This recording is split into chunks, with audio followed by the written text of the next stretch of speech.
Hey everybody, Extrasify here. Welcome back to another gold making video. And in today's video, I thought it would be a fun video to go over with you guys my top 5 favorite gold farms of all time.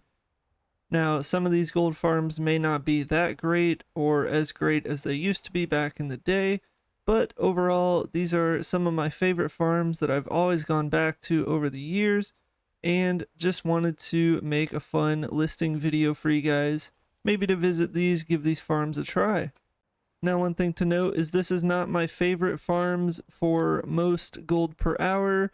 More so, this is my top 5 favorite farms in terms of enjoyment, in terms of farms that I've farmed countless times over the past, and personally, just my favorite in terms of how fun they are to farm. So with those disclaimers being out of the way, let's go ahead and jump into number 5. So coming in at number 5, we have the Wintergrasp Mining and Herbalism Farm. Now, a lot of these farms, as you guys can probably expect, you probably have heard of, as these are like tried and true farms for me over the years. Some of the best gold farms that I personally enjoy, and Winterspring definitely is one of them. Now, I've done so many hours of Winterspring. I'll put my route on the map for you guys so you can follow along, but it's primarily for mining for the titanium ore as well as Saronite. You get a bunch of the Eternals as well, like the crystallized fires, waters, airs, shadows, and all those are very good value. You can smelt them, turn them into Titan steel bars if you'd like, or you can use the materials and even make the Mechaneer's chopper if you have an engineer. Overall, this farm is always good. Titanium ore always has a very nice value, and you really can't go wrong farming this place. If you're just looking for an easy mining guide to earn maybe 15k to 20k an hour, Winterspring is definitely your spot. So with that being said, let's move on to number 4. Alright, coming up next at number 4, we have the heroic Pit of Saron farm. Now, again, you guys probably know of this farm. This is for, of course, the good old battered hilt, and as well as if you farm this dungeon on a tailor, you'll have a chance of getting some rare Wrath of the Lich King tailoring patterns for some shirts. You have like the rustic shirts, you have the tailoring shirts, and you have the workman's shirt patterns. Now, each of those patterns can go for like 20 to 50k depending on your realm prices.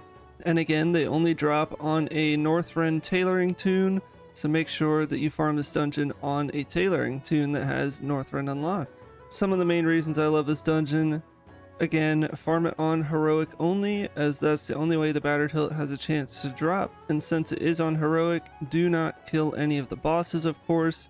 You will not be able to reset the dungeon until the following day if you kill any bosses on heroic.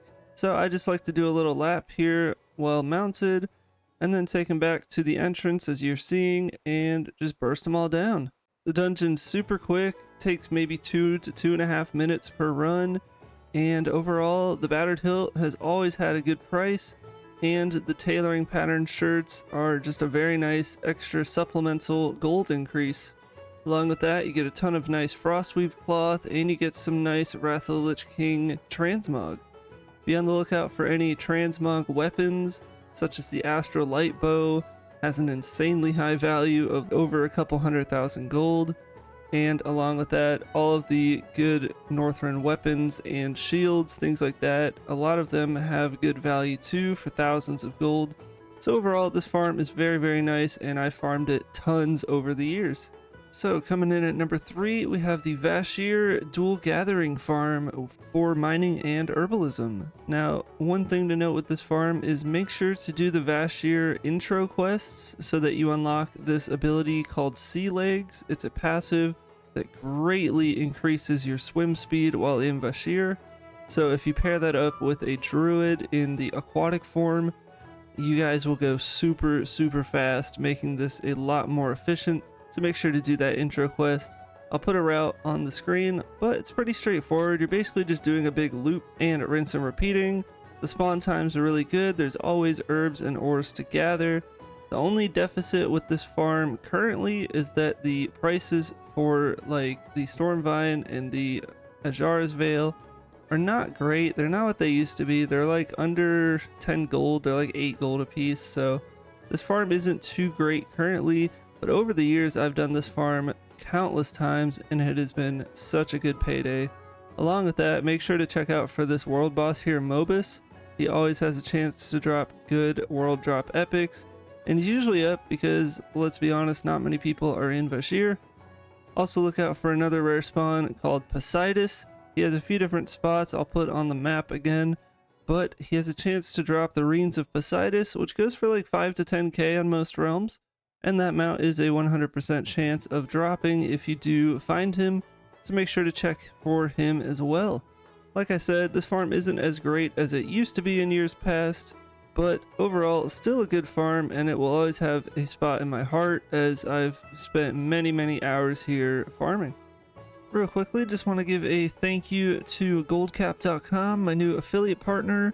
Basically, this website has all things gold making for all versions of WoW, whether it's retail, Season of Discovery, or even Classic Era. Clicking the link in the description or in the pinned comment will take you to this page here, and guides for all versions of the game. Like I said, if you want full access to all the in-depth guides for this website, go ahead and become a member today. It's only $9.99 a month and $100 per year. There's also a Goldcap Discord where you can get in contact with some great gold goblins that love to help. This community is always super friendly and loves to help any new or experienced gold makers with some gold making tactics. So with that being said, let's get back into the video. Next on the list at number 2, we have good old Sunwell. You guys know how much I never stop talking about this raid. There are so many countless specific recipes to this raid, and they are worth an absolute ton of gold.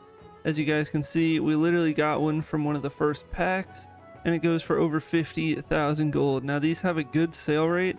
I sell a few of these every few weeks, and I always find myself out of supply, so I'm always back in Sunwell farming more and more. So obviously this is a raid. You can farm it on any raid difficulty, as that wasn't a thing in the Burning Crusade. And along with that, make sure not to kill any of the bosses. Then you will not be able to reset the dungeon until the following reset week. This is the route I like to do. It takes me about 2.5 minutes per run. Super quick, super straightforward. And overall, like I said, tons of great instant specific recipes, and along with that you have a chance to get any of the amazing TBC world drop epic patterns like the Fell Steel Longblade, the Fell Edged Battle Axe. I mean, there's absolute tons of those patterns that have a very high price, and you also have great world drop epics that you can get. One of them, for example, being the Blade of Wizardry, going for over 100,000 gold easily. So overall, this raid is just an amazing gold farm, definitely top tier today as well as farming it in years past, so I very much so recommend doing this raid. And coming in at number 1, we have Uldaman. Now no, this is not a troll, and I told you this would be a bit of a curveball, but hands down, without a doubt, man, Uldaman is my favorite dungeon of all time, my favorite gold farm of all time, because it's just the hunt, you know, the hunt for the rare, the super items. As some of you guys may know about Uldaman, you have some incredibly rare items that are confirmed to drop, so it's all about the hunt, the RNG. It makes this dungeon so fun to farm. Now, is it the best transmog gold farm for just steady gold value? Probably not, but it is my favorite farm when I'm just wanting to enjoy myself. Maybe I'm feeling lucky, gonna get me a super item. You know how that goes, you never really get it, but it is just so much fun. I've done well over 1,000 runs of Uldaman over the years. Now, some of the main super rare items are, of course, the Miner's Hat of the Deep. You have the Pendulum of Doom, the Jackhammer. I mean, there are countless ones. The Papal Fez as well. There's literally like over a handful of super rare items that take like the average person well over 1,000 runs in order for them to loot. I mean, seriously, if you get any of these items, they are worth over 1 million gold each, and there are buyers looking to collect these rare appearances, as some of them are unique appearances. And just the rarity status of the items alone, you will have buyers trying to contact you. If you look on the region auction houses like Undermine Journal, things like that, you'll see that there's only a few of these items on the auction house across entire regions. That's how rare some of these items are. So it just makes this dungeon so much fun to farm. The fact that you could get any of these super rares, and overall throughout the years I've just enjoyed it so much. Obviously it takes forever to get a super item unless you're super lucky. In my opinion, that's what makes it so fun, is how rare these items are, that you know there's always a chance that you could get it. And the hunt for these items, the RNG factor, all that, it's just always made me come back to this dungeon over the years. So it has to be my number one in terms of just favorite fun gold farms that I've done over the years. So yeah, Ultiman definitely comes in at number one. So guys, I hope you enjoyed my top 5 gold farms of all time list. Let me know in the comments below if you have any favorite farms yourself or your thoughts on my list. Again, this is not maximum gold per hour gold farms, but rather some of my personal favorite farms in terms of enjoyment and how much I've done them over the years. Let me know in the comments what you think of this list, and make sure to check out goldcap.com again with my link in the description and the pinned comment section. Thanks again for watching today's video. Check out my other gold making videos if you want more gold making content, as I post 3 videos every single week. Thanks again for watching. Good luck with your auction house sales, and I'll see you guys in the next gold making video.